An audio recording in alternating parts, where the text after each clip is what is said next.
بسم الله الرحمن الرحيم إن الله فالق الحب والنوى يخرج الحي من الميت ومخرج الميت من الحي ذلكم الله فأنى تؤفكون فالق الإصباح وجعل الليل سكنا والشمس والقمر حسبانا ذلك تقدير العزيز العليم وهو الذي جعل لكم النجوم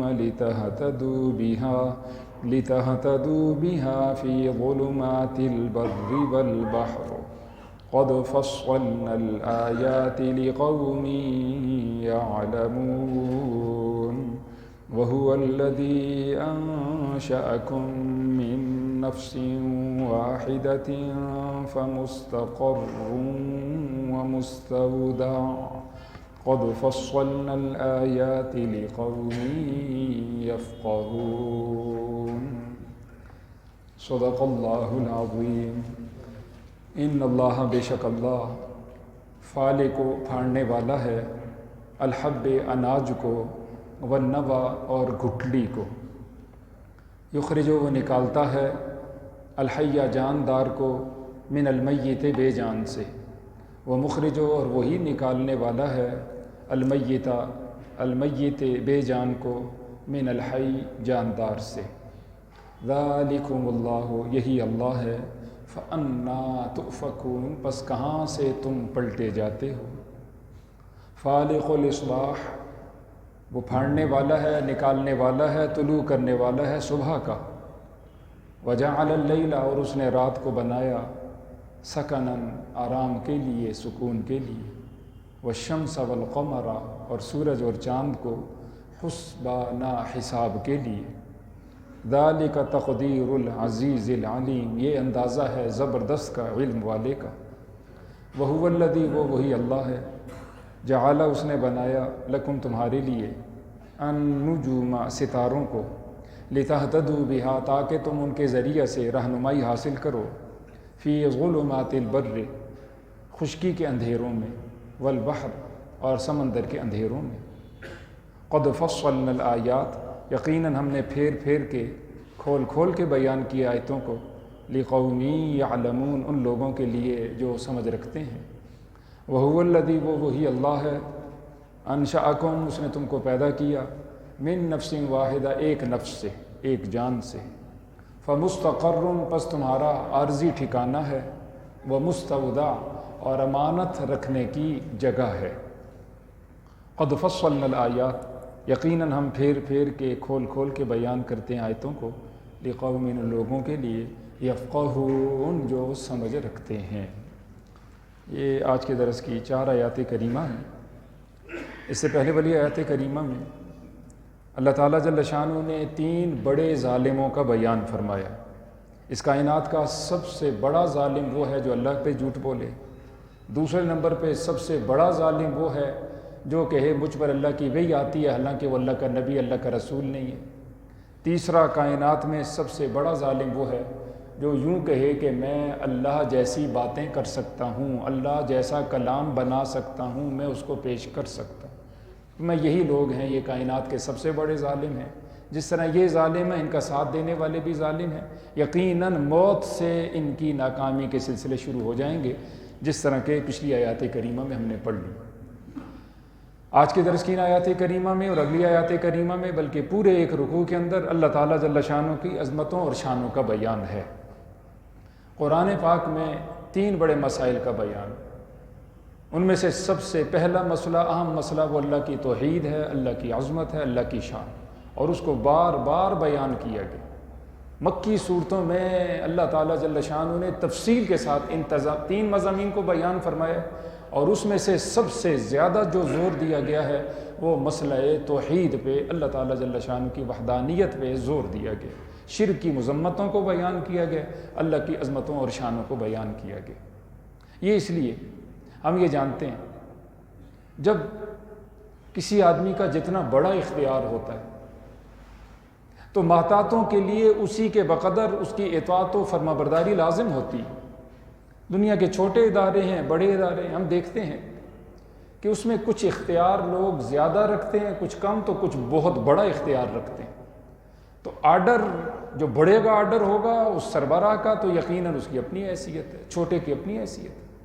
اس کائنات کا سب سے بڑا حاکم، جس کو شہنشاہ کہا جاتا ہے، حاکم اعلیٰ کہا جاتا ہے، وہ صرف اللہ ہے۔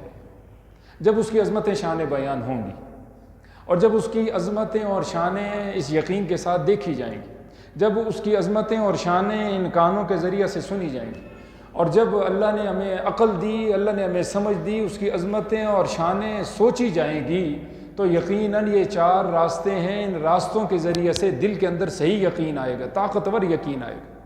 آج میرا آپ کا ایمان ہے، اس میں کوئی شک نہیں، لیکن بعضوں کا ایمان اتنا کمزور ہے کہ ان کے لیے ایک دفعہ لا الہ الا اللہ محمد الرسول اللہ کہنا، اس کے لیے وقت نکالنا یا اس بات کا سننا یوں ان کو لگتا ہے جس طرح کہ گویا کہ آسمان نیچے آ جائے گا۔ اور کچھ اتنے ایمان کے طاقتور ہیں، بڑے بڑے اعمال کر جاتے ہیں، بڑے بڑے صدقے کر جاتے ہیں، بڑی بڑی خدمتیں کر جاتے ہیں، اور ان کا جی چاہتا ہے کاش کے وقت اور ہوتا، میری ہمت اور ساتھ دیتی تو میں اور آگے نکلتا۔ تو دونوں میں فرق ہے۔ ایمان لانے کے اعتبار سے سب مسلمان مومن ہیں، لیکن الایمان یزید و ینقص، ایمان کی صفتیں کبھی کم ہوتی ہیں، کبھی زیادہ ہوتی ہیں۔ اس لیے لازم اور ضروری ہے یہ 4 چیزیں اور یہ 4 راستے، ان کو ہم ٹھیک استعمال کریں تاکہ ہمارے دلوں کے اندر اللہ تعالیٰ جل شانہ کی عظمت آ جائے۔ جب اللہ کی عظمت آئے گی پھر اللہ کے حکموں کی عظمت آئے گی، پھر ایسا آدمی اللہ کے حکموں کو ضائع نہیں کر سکتا۔ ایسا آدمی جب اس کو روک دیا گیا اللہ نے اور اللہ کے رسول صلی اللہ علیہ وآلہ وسلم نے، پھر وہ ایسا نہیں ہوگا کہ وہ باز نہ آئے، اور اگر اس سے غلطی بھی ہو گئی تو اس وقت اس کو چین نہیں آئے گا جب تک وہ اپنے پروردگار سے صلح نہیں کرے۔ یہ مومن کی شان ہے۔ اور منافق، اس کی کیفیت حضور اکرم صلی اللہ علیہ وآلہ وسلم نے بیان فرمائی کہ وہ گناہ کو یوں سمجھتا ہے جس طرح مکھی بیٹھی تھی اس کو اڑا دی۔ روحانی اعتبار سے یہ فرق ہے، جس طرح کے جسمانی اعتبار کے انسانوں کے جسموں کے اندر فرق بہت طاقتور ہے، 2-2 3-3 من وزن اٹھا کے وہ چڑھائی پہ بھاگتا چلا جا رہا ہے، اور ایک انسان ہے اس کو بھی زندہ کیا کہا جا رہا ہے، لیکن وہ انسان ایسا انسان اگر مکھی بیٹھ جائے اس کو اڑا نہیں سکتا، کپڑا اس سے اتر جائے اس کو دوبارہ اپنے جسم کے اوپر اڑا نہیں سکتا، اگر وہ چاہ رہا ہے میں اٹھوں اٹھ نہیں سکتا، وہ چاہ رہا ہے کہ میں کچھ کام کروں چھوٹے چھوٹے کام بھی نہیں کر سکتا، اگر وہ کسی ہمت کے ساتھ کر بھی جائے تو پھر وہ تھک جاتا ہے، کہتا ہے تھک گیا، دوبارہ مجھے لٹا دو، دوبارہ مجھے بٹھا دو، میں نہیں چل سکتا، میں نہیں کھا سکتا۔ تو دونوں انسان ہیں، دونوں زندہ ہیں، لیکن انسان میں فرق ہے۔ ہم نے کوشش کرنی ہے ہماری ایمان بڑھے، ہماری ایمان طاقتور۔ 3 چیزوں سے انسان کو کسی بھی شے کی محبت آ جاتی ہے، یعنی محبت کے بڑے بڑے 3 اسباب ہیں، اور بھی ہو سکتے ہیں لیکن 3۔ ان میں سے ایک سبب وہ کمالات ہیں۔ دنیا میں ہمیں چھوٹے بڑے جتنے کمالات مخلوق میں نظر آئے، انسانوں میں، جنوں میں، فرشتوں میں، ہم نے سنے، ہم نے پڑھے، ہم نے دیکھے، جو بھی ہم نے سوچے، سب کا سب کمال کس کا؟ ایک اللہ کا حقیقی، اس میں مؤثر فاعل بھی اور تاثیر دکھانے والا، صفت اس میں قوت اور طاقت رکھنے والا ایک اللہ۔ یہی وجہ ہے حضرت شیخ عبد القادر جیلانی رحمۃ اللہ تعالیٰ علیہ رحمۃ واسعہ، انہوں نے اپنے لخت جگر کو نصیحت فرمائی، اے میرے لخت جگر یاد رکھنا، لا مؤثر فی الحقیقت ولا فاعل فی الحقیقت الا اللہ عز وجل۔ جہاں کہیں تجھے کچھ ہوتا ہوا نظر آ رہا ہے، یہ یقین کر لے کرنے والا کوئی بھی ہو، اس میں جو حقیقی فاعل ہے وہ اللہ ہے۔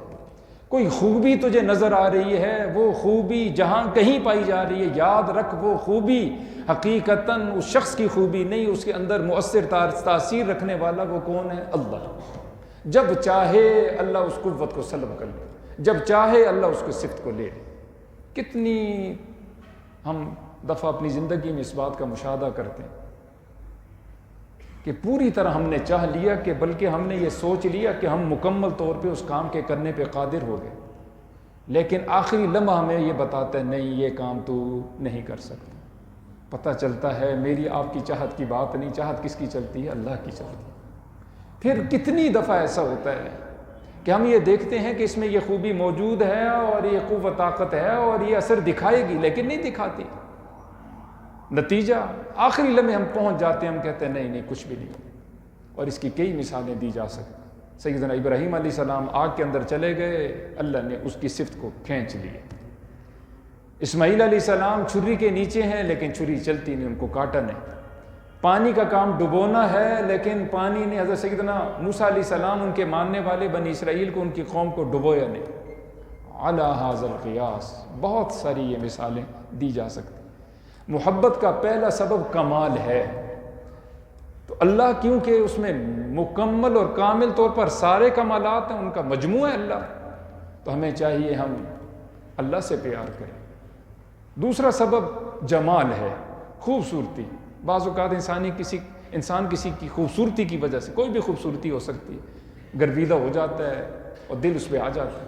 ان اللہ تعالیٰ جمیل، اے محبت کرنے والو، اے جمال کے پیچھے جانے والو، اللہ جمیل ہے۔ کسی میں جمال ہو سکتا ہے، جمیل اللہ ہے، انتہائی خوبصورت، یحب الجمال، اور خوبصورتی کو پسند کرتا ہے۔ تیسری چیز احسان ہے۔ تیسری محبت کا جو سبب ہے اور جو وجہ ہے وہ کیا ہے؟ احسان۔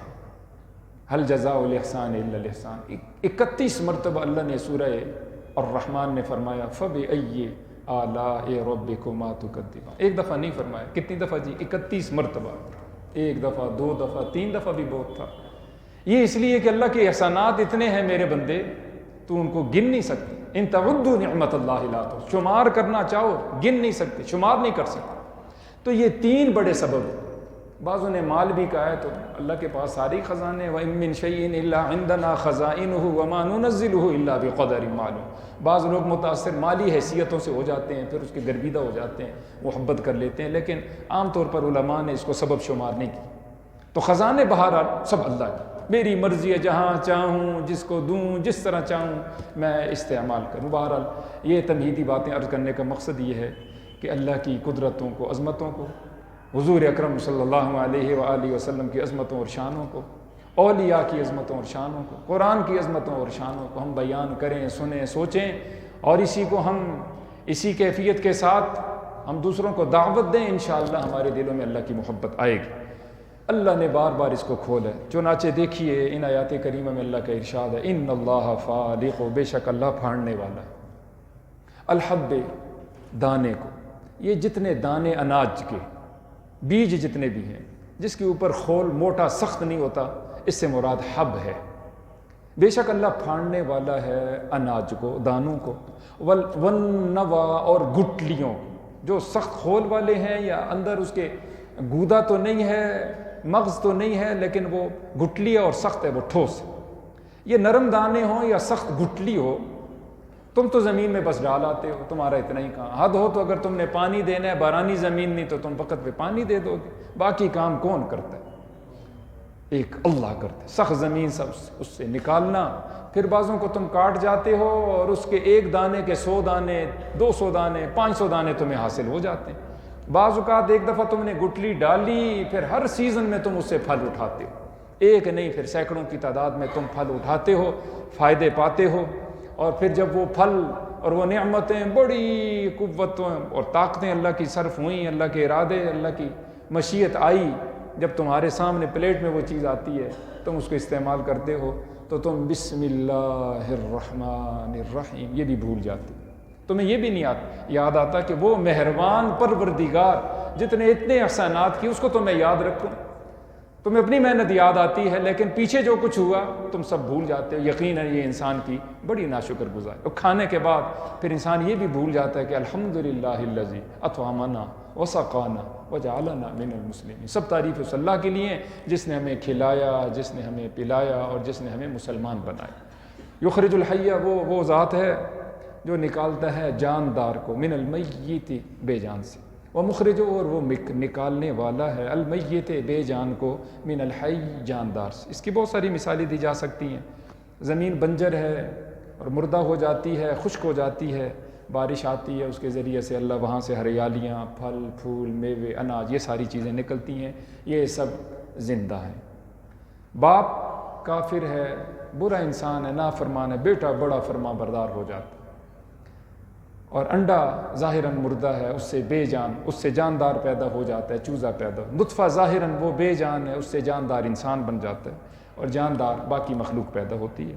اور اس کا الٹ کر دیجئے تو مخرج المیت من الحی، ذالکم اللہ، یہ اللہ ہے، فَأَنَّا تُؤْفَكُونَ، پس کہاں سے تم پلٹا دیے جا؟ سب قوت طاقت تو اللہ کی، جمالات اس کے، کمالات اس کے، احسانات اس کے، لیکن تم پھر کہاں سے پلٹ جاتے ہو کہ اس کو نہیں مانتے، اس کی نہیں مانتے، شرک کرنا شروع کر دیتے، اس کی نافرمانیاں شروع کرتے ہو۔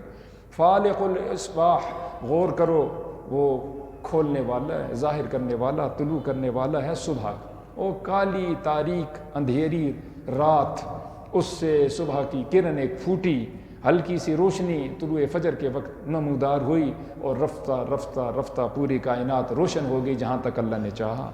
وَجَعَلَ اللَّيْلَ سَكَنًا، اور اللہ نے تمہارے لیے رات کو سکون کا باعث بنا۔ ابھی رات ہونے والی ہے، ہم دن کو کتنے تھک کے، ٹوٹ کے، چور ہو گئے، اور انتظار یہ ہے کہ گھر جائیں گے، آرام کریں گے۔ اللہ تعالیٰ جل شانہ کی کیا عظمتیں شانیں ہیں، سوتے ہی 2 گھنٹے 3 4 5 6 گھنٹے، جب انسان صبح اٹھتا ہے تو ساری قوتیں دوبارہ سے بحال ہو جاتی، ذہنی قوتیں، بات کرنے کی قوتیں، کھانے پینے کی قوتیں، چلنے پھرنے کی قوتیں، ساری قوتیں اپنی اپنی جگہ بحال ہو جاتی ہیں۔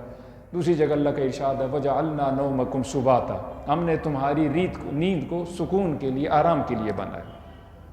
وَالشَّمْسَ وَالْقَمَرَ حُسْبَانًا، اور سورج اور چاند کو حساب کے لیے۔ سورج اور چاند کے فائدوں میں سے ایک فائدہ حساب کا ہے، چاند کے اعتبار سے بھی حساب درست ہے، سورج کے اعتبار سے بھی حساب درست ہے، لیکن چاند کا اعتبار اس کو اس انداز سے چھوڑ دیا جائے کہ بالکل ہی لوگ بھول جائیں کہ کون سا مہینہ جا رہا ہے، کب مہینہ شروع ہوا، کب مہینہ ختم ہوا۔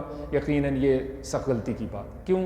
ہمارے بہت سارے امور وہ چاند کے ساتھ متعلق، چھوٹی عید، بڑی عید، رمضان المبارک، ہمارا حج، ہماری عدت اور ہماری رضاعت، اور اس طرح بہت سارے معاملات، وہ سب چاند کے ساتھ۔ لیکن سورج کے حسابات سے بھی منع نہیں کیا گیا، روکا نہیں گیا۔ سورج کے ہی ذریعے سے ہماری نمازیں، وہ صبح کی جو روشنی پھوٹتی ہے، طلوع فجر، روشنی کا نکلنا سورج کے ساتھ متعلق ہے، صبح کی نماز پڑھتے ہیں۔ سورج ڈھل گیا، زور کی نماز، اور سایہ 2 مثل ہو گیا، عصر کی نماز۔ سورج غروب ہو گیا تو پھر مغرب کی نماز۔ مکمل اندھیرا چھا گیا اور سورج کی بادشاہت ختم ہو گئی اور چاند کی بادشاہت آ چکی ہے، پھر عشاء کی نماز۔ تو نمازیں سورج کے ساتھ اور بہت سارے دیگر امور چاند کے ساتھ۔ ذالک تقدیر العزیز العلیم، یہ اندازہ ہے بڑے غالب کا، جو وہ چاہتا ہے، جب چاہتا ہے، جیسے چاہے وہ کرتا ہے، 1 سیکنڈ کا بھی فرق نہیں آتا۔ اگر کیلنڈر جو ہے سورج کا بنا دیا گیا آج سے 100 سال پہلے، 200 سال پہلے، تو بالکل عین اسی وقت میں سورج طلوع ہو رہا ہے، عین اسی وقت میں زوال ہو رہا ہے، عین اسی وقت میں وہ غروب ہو رہا ہے۔ یہ پورا ایک شیڈول ہے، جب سے اللہ نے کائنات کو چلایا اسی انداز سے وہ چل، اس میں کوئی ترمیم نہیں، کوئی تبدیلی۔ لا الشمس ينبغي لها ان تدرك القمر ولا الليل سابق النهار، نہ رات دن سے پہلے آ سکتی ہے، نہ دن رات سے پہلے، نہ سورج چاند سے ٹکراتا ہے، اور نہ ان کی تبدیلیوں میں اور ان کی جو اللہ تعالیٰ جل شانہ کی ترتیبات ہیں ان میں کوئی فرق آ سکتا۔ وَهُوَ الَّذِي، وہی اللہ ہے، جَعَلَ لَكُمُ النُّجُومَ، اس نے بنایا تمہارے لیے ستاروں کو، نجوم جمع نجم کی، لِتَهْتَدُوا بِهَا، تاکہ رہنمائی حاصل کرو تم بِهَا، ان ستاروں کے ذریعے سے، فی ظلمات البر والبحر، خشکی اور تری کے اندھیروں، کوئی سڑک نہیں، کوئی راستہ نہیں، کوئی پہچان نہیں، رات کے لکو دک صحرا کے اندر اور اندھیروں کے اندر قافلے بھٹک رہے ہیں۔ راستہ کیا ہے جی؟ ایک وہ ستارہ، فلاں ستارہ ہے تو ہمارا یہ رخ، ہم اس رخ پہ سفر کریں گے، فلاں شہر آ جائے گا، فلاں ملک آ جائے گا، فلاں کنارہ آ جائے گا۔ تو اللہ تعالیٰ جل شانہ نے ان ستاروں کو ایک تو آسمانوں کی خوبصورتی کا ذریعہ بنایا، اور دوسرا اس کے ذریعے سے جنگلوں میں، بیابانوں میں، صحراؤں میں، سمندروں میں سفر کرنے والے ان کے لیے رہنمائی کا سامان ہے۔ قد فصلنا الآیات، یقیناً ہم پھیر پھیر کے بیان کرتے ہیں آیتوں کو، لقوم یعلمون، ان لوگوں کے لیے جو سمجھ رکھتے ہیں۔ آخری آیت کریمہ فرمایا وہو الذی، وہ وہی ہے، انشأکم من نفس واحدہ، جس نے تم کو پیدا کیا ایک نفس سے۔ حضرت آدم علیہ السلام مراد، اس سے یہ اربوں کھربوں انسان جو آئے اور اب موجود ہیں اور قیامت کی صبح تک آئیں گے، وہ تمہارا خالق ہے۔ ایک صاحب انہوں نے اپنے ابا جی کا آپریشن کروایا، آپریشن میں کامیابی ہو گئی، ڈاکٹر صاحب ان کے دوست تھے، تو بیٹے نے ابا جی سے کہا جی آپ ان کا شکریہ ادا کر دیں۔ انہوں نے کہا میں ضرور ان کا شکریہ ادا کروں گا، لیکن میری عمر 80 سال ہو گئی، جس اللہ نے 80 سال تک یہ نعمت بغیر کسی بل کے مجھے عطا فرمائی، پہلے اس کا شکر لازم ہے۔ ڈاکٹر صاحب کا تو شکر یقیناً ہوگا، من لم یشکر الناس لم یشکر اللہ، جو لوگوں کا شکر ادا نہیں کرتا وہ اللہ کا شکر کیا ادا کرے گا؟ جو کلو نہیں اٹھا سکتا آپ اس کو کہتے ہیں آپ من اٹھاؤ جی۔ تو جب وہ لوگوں کا بھی شکر ادا کرے گا تو اللہ کا بھی شکر ادا کرے گا۔ کہنے لگے کہ جب 80 سال تک اس نے مجھے درست رکھا، تھوڑی سی تکلیف ہوئی، پیسے دیے، پھر میں نے اتنے خرچے کیے، خرچوں کے بعد مجھے صحت ملی ہے، میں اس کا شکر ادا ضرور کروں گا، لیکن اس سے پہلے اپنے کریم پروردگار کا شکر لازم ہے۔ تو اس اللہ نے تمہیں بنایا، ایک ایک چیز کو بنایا، ایک ایک قوت رکھی، طاقت رکھی، اس کا شکر یہی ہے فرض واجب کو پورا کیا جائے، ان نعمتوں کو فرما برداری میں لگایا جائے، ان نعمتوں کو نافرمانی سے بچایا جائے۔ اللہ فرماتے ہیں یاد رکھو فمستقر، تمہارا یہاں ٹھکانہ ہمیشہ نہیں ہے، یہ وقتی ہے۔ مستقر اس ٹھکانوں کو کہتے ہیں جو عارضی ہو، دنیا کا ٹھکانہ مراد۔ پس اے انسان تیرے لیے دنیا کا ٹھکانہ ہے عارضی، وہ مستودع، اور تمہارے لیے ایک ٹھکانہ ہے جہاں تمہیں بطور امانت رکھا جائے گا۔ کس سے مراد؟ قبر ہے، مجھے آپ کو امانتاً قبر کے سپرد کیا جاتا ہے، پھر ایک دن جب اللہ کا امر آئے گا زمین سے ہم اٹھ کھڑے ہوں گے اور ہمارا ٹھکانہ جو ہے انشاءاللہ وہ جنت ہے۔ قد فصلنا الآیات، یقیناً ہم پھیر پھیر کے آیتوں کو بیان کرتے ہیں، لقوم، ان لوگوں کے لیے، یفقہون، جو سمجھ رکھتے ہیں۔ اللہ سے دعا ہے اللہ ہمیں یقین عمل کی توفیق سے مالا مال فرمائے۔